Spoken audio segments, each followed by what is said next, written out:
Hey guys, welcome back to RBR. I'm your host Raz, and today we are looking at the most powerful Q SUV to be made by Audi Sport. Now, it's a little odd for a brand that's so intertwined with the idea of quattro and all-wheel drive that Audi Sport had never made a full-fledged RS version of the larger Audi SUVs. The most powerful version to date has been the RS Q3, which in our last review we called a little Hulk. But truly, this car today, the RS Q8, is the true Hulk of the Audi RSQ lineup. It is 600 brake horsepower, 800 Newton meters. It is a car that gives Urus owners sleepless nights, and it should do because it is currently the king of the Nürburgring.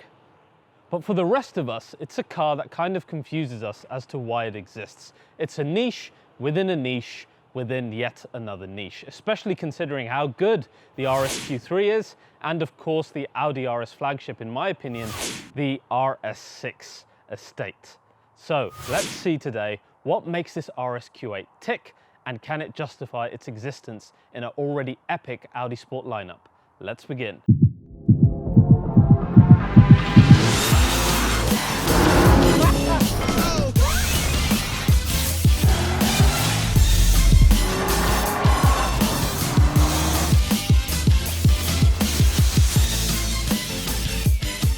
So guys, today's episode of RBR is sponsored by my favorite wallet company, The Ridge.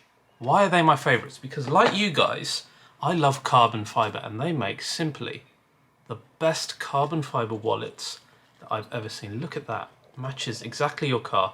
You can get the forged one as well. Now with slim wallets, I'm usually used to this type of one. Yes, I'm a bit of a tart with the brand, but these can only hold 5, 6 cards maybe, whereas in the Ridge, you can get up to 12 cards plus cash within the cash strap here. I also love that when I put it in my pocket, it doesn't bulge at all. It's super slim, and it's got RFID blocking technology, so no one can take money out of any of my cards. Now, of course, I've got a discount for you guys. All you need to do is go to theridge.com/RBR, use the code RBR. You'll get 10% off one of these awesome carbon wallets. Help support the channel as well, and you'll have something super stylish and something that matches lovely motorsport cars. So go to ridge.com/RBR. Now guys, the last time that we looked at an RSQ car, it was the brilliant RS Q3. Now this was a car I loved. I called it a little Hulk, not just because of the way that the one we had looked like, but because of that gorgeous 5-cylinder engine that sounded so brutal when you drove it fast, despite noise regulations today, and just the fact that it seemed to handle and drive better than even the RS3. Only adding to that was how good the car looked. It's the best looking car within its class, without a shadow of a doubt, and a lot of that is because it takes so much styling cues from this big brother RS Q8 within that lower niche of small compact SUV performance cars. Then you have the other side of the spectrum, the other car that we just reviewed, the RS6 Avant, which has to be the most desirable Audi RS car. It is 592 brake horsepower, 0 to 60 in 3.6 seconds, all within the sexiest estate shell that has ever been made, in my opinion. It's thrilling to drive, it's got great practicality, and it's pretty much infamous. It has a part in every one of our ideal garages, as far as I'm concerned. But our RS Q8 today seeks to meld, I think, both of these worlds together. But it is a big and heavy car because of it. It's 300 kg more, in fact, than the RS6. And it thus weighs 2.4 tons.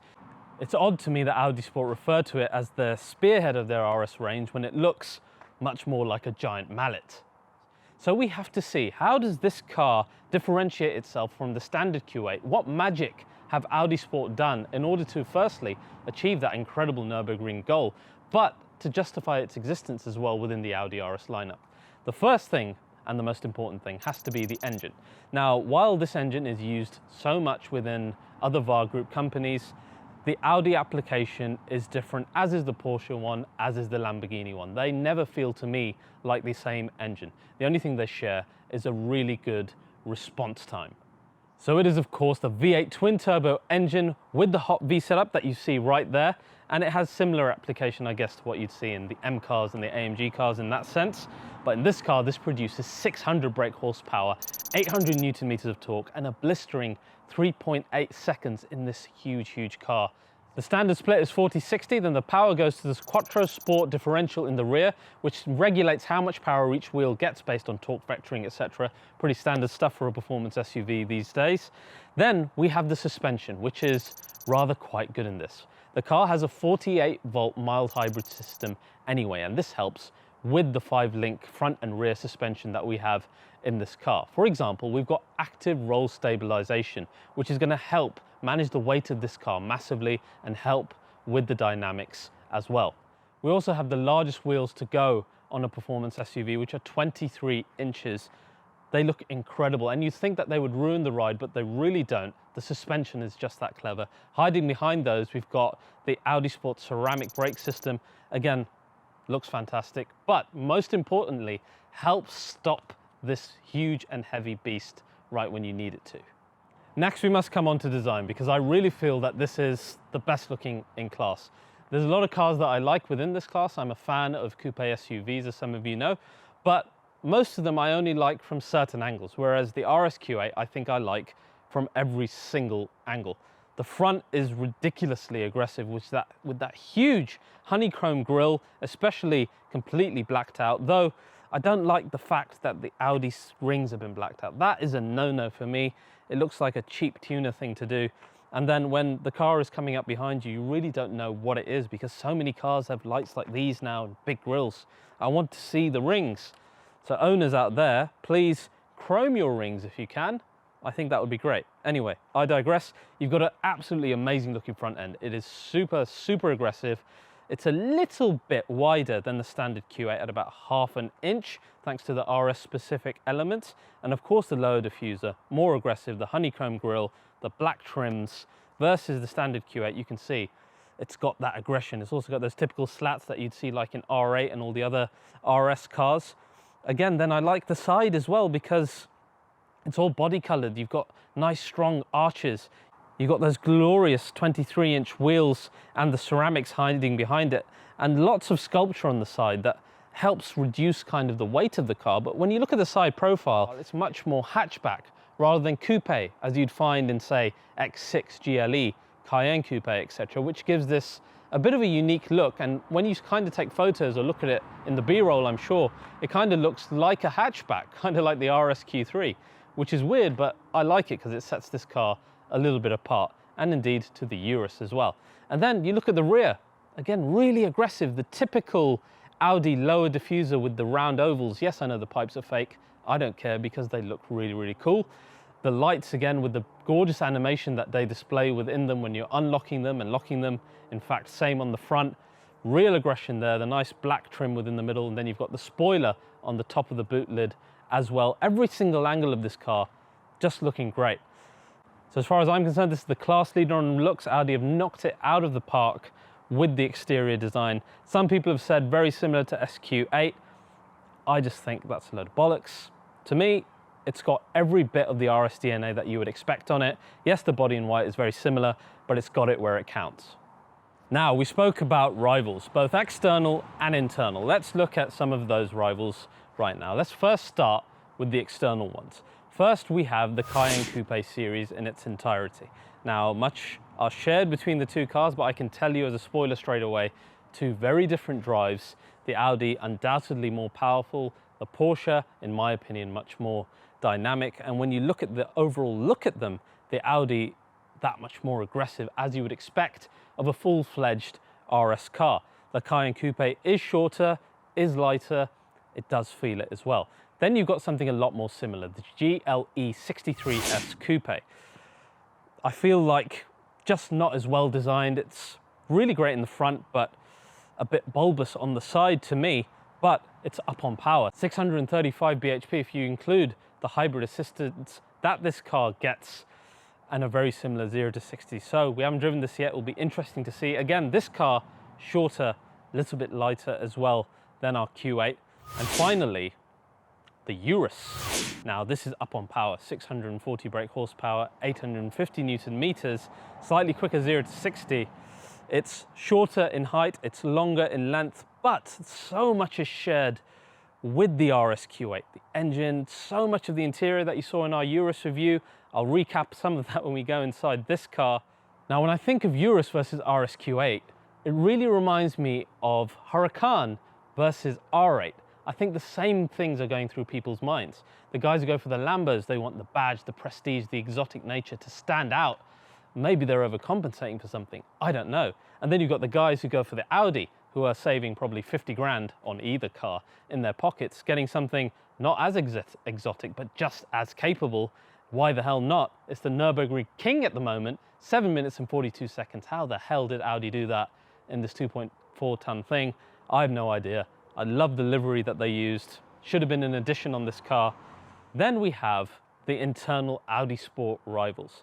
The first is, of course, we already mentioned it many times, RSQ3. Great 5-cylinder, but of course, much smaller car, so not really a rival in that sense.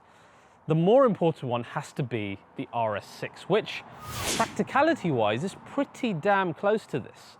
That car has circa 560 litres of boot space.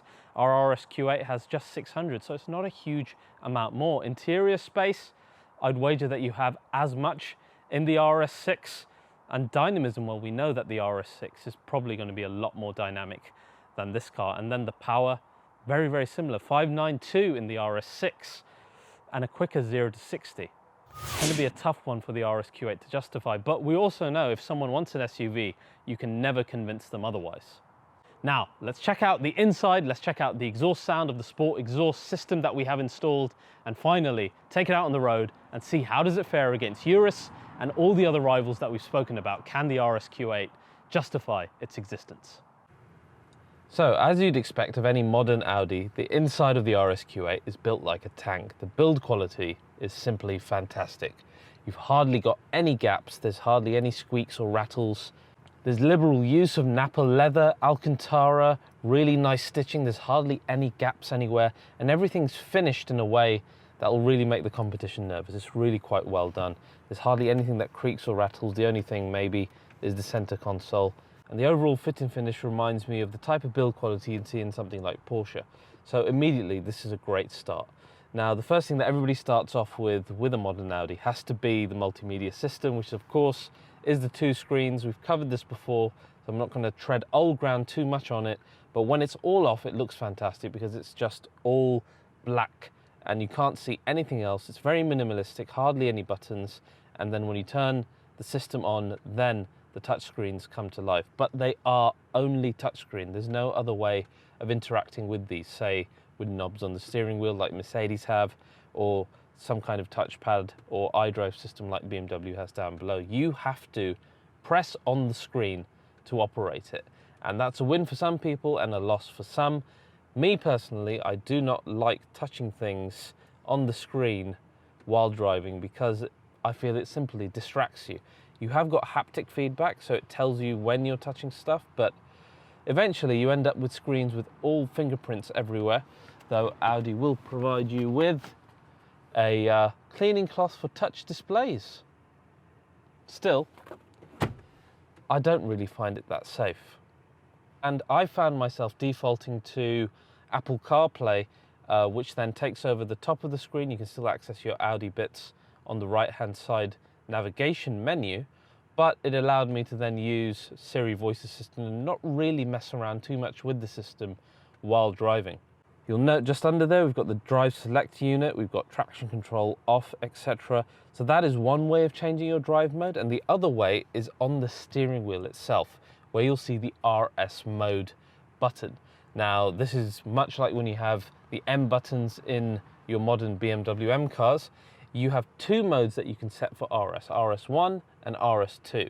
So we're going to have a look now in the system settings and we're going to configure them as we want. So you're going to Audi Drive Select.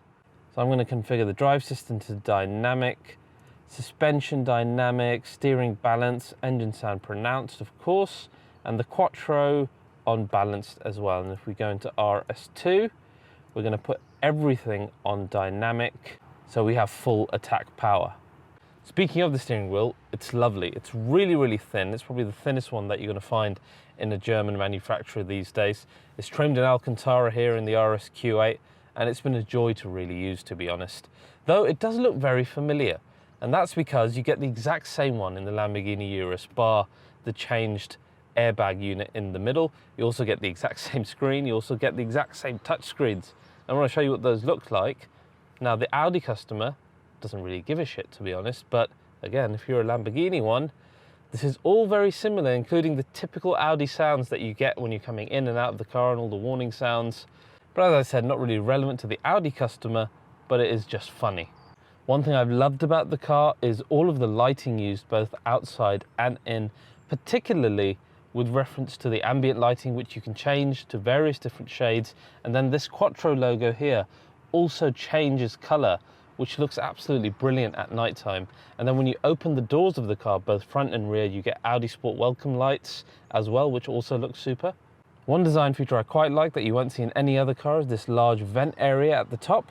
Now, you've got 2 vents in the middle and 1 at the end, but it's all quite seamless. And even when you're moving it, it doesn't change the shape of the silver area, the chamfered edge, if you like. And it really, really looks quite nice. You've got your typical wireless charging mat in the middle and normal USB as well. There's a hefty gear select knob as well, which looks more like the type of thing you'd find in an airplane. I suppose you go like lift off like this, or something like in the Starship Enterprise, which is kind of fitting considering the size of this thing. The seats are lovely. They're of course RS specific. You've got black Nappa honeycomb stitching in red, which is really cool. They hold you really well. They look the part. You're not going to get super low in your seating position, but I think you get low enough for such a large SUV. I was able to get pretty comfortable in my own seating position here. Now, in terms of the driver's zone, you do get 2 different main displays.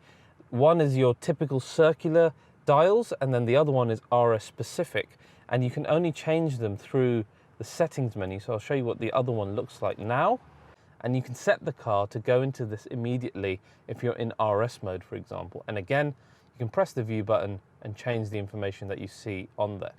One bugbear I do have with the steering wheel are the cheap feeling paddles. It's really out of place in what is otherwise a really premium interior. Everything else is done right. I don't like these plastic paddles at all. Economy has been an interesting one in this car, as you can imagine.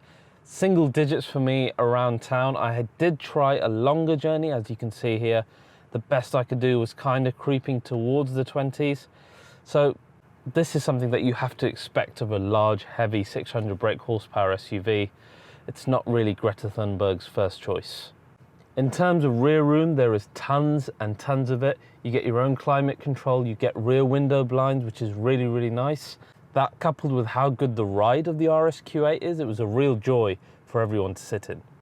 Now, let's hear what the 600 brake horsepower V8 sounds like with first a start up and then some revs.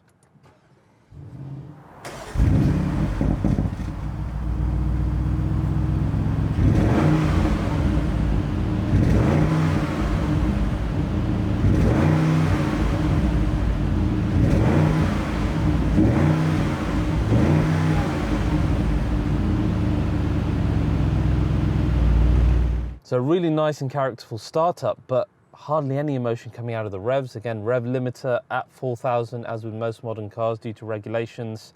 No pops and bangs. Let's see whether it has more emotion and now see what this beast is like when it's unleashed on the open road. 600 horsepower in a 2.3 ton Audi Quattro SUV is quite a scary thing when you start pushing it. And as I said, this car is kind of a niche within a niche within another niche. Yeah, it's such a hotly contested market, not just with the external rivals we mentioned, but just looking at stuff like the RS6 as well. So the RS Q8 has got quite the burden on its shoulders, and at the same time, it's kind of already proven its worth by smashing that Nürburgring record by such a large stretch, which was a mighty, mighty feat on its own. But being the quickest on the ring is only one part of the entire equation. So let's see what this is like on normal roads. Now, despite the temptation of using all the 600 horses straight away, I'm not going to do that. I want to kind of first relate to you the first bits of experience that you get when you drive this car. So the first thing that you'll feel almost immediately is the numbness of the steering. And when I say numbness, I mean like you really, really can't feel anything at all until you start to creep up the steering into the RS modes. Even then, although it's a little bit more weighted, it's still feedback-wise pretty numb. So immediately you feel like you're driving something that's very big and very heavy, and that's just down to the steering. That's not even driving fast. It's very light and it's very obvious from the get-go. However, when you're driving through town and you're just doing normal driving, I'm not opposed to having lighter steering, so it doesn't feel that bad. And what I was really surprised about with this car is, despite having the massive 23-inch wheels, just how well it just tends to deal with UK roads, which are generally really terrible. So the 48-volt air suspension system is doing a pretty damn good job of dealing with the road surface, and it's nice because I think 90% of the driving in this car is going to be just like this, just cruising along normally. The other 10%, we stick into fully dynamic RS1 mode as we set up, and suddenly you've got 600 brake horsepower. What is the speed like? Well, it's very Urus-like. We've got the same engine, very similar other components, so that shouldn't be a surprise to you, but it is still a surprise because you don't expect something this large to shift the way that it does. There is sometimes a little bit of a delay when you put your foot down, particularly from the off. So if I slow down for a second and then set off, there's a hesitation and then the car wakes up. And this is at the fully dynamic end of the spectrum. Similarly, if I do a launch control as well, come on, then it picks up. So there's a lot of technology in this car, and I sometimes think it's all the various components talking to each other before the car gets going. The drivetrain seems to be playing a bit of catch up with driver input, particularly when you want to floor it from zero. But the most addictive and fun part of this is when you're just rolling and then you put your foot down. You get all of this power and it's so addictive. And you do it again and again. This is one seriously fast thing. But I must say, it is terrifying driving a car of this size and weight at this kind of speed. You need some big cojones. Now, whether that's a factor versus RS6, of course this is going to feel slower. Feels slower versus the Urus to me as well, though significantly faster than the Cayenne Turbo. And it's really at these kind of speeds that you begin to then hear some of the V8. You will have noticed no pops and bangs at all. There's nothing there, just like we found in the updated R8. If I lift off, right at the top of the rev limit there, no pops and bangs at all. Despite all these performance SUVs becoming so fast and having such good technology being able to handle the weight of these things, I still find it so odd thrashing a car like this around bendy circuits. But if there was ever a large SUV to do it, it's got to be the one that broke the Nürburgring record. So as I said, the first thing you feel, steering, same when you're driving a lot more dynamically. The RS modes do help firm things up, which is nice, but I wouldn't be calling this the poster boy for steering feel anytime soon. That is hugely scary going off the top of a hill. I would not recommend that at all.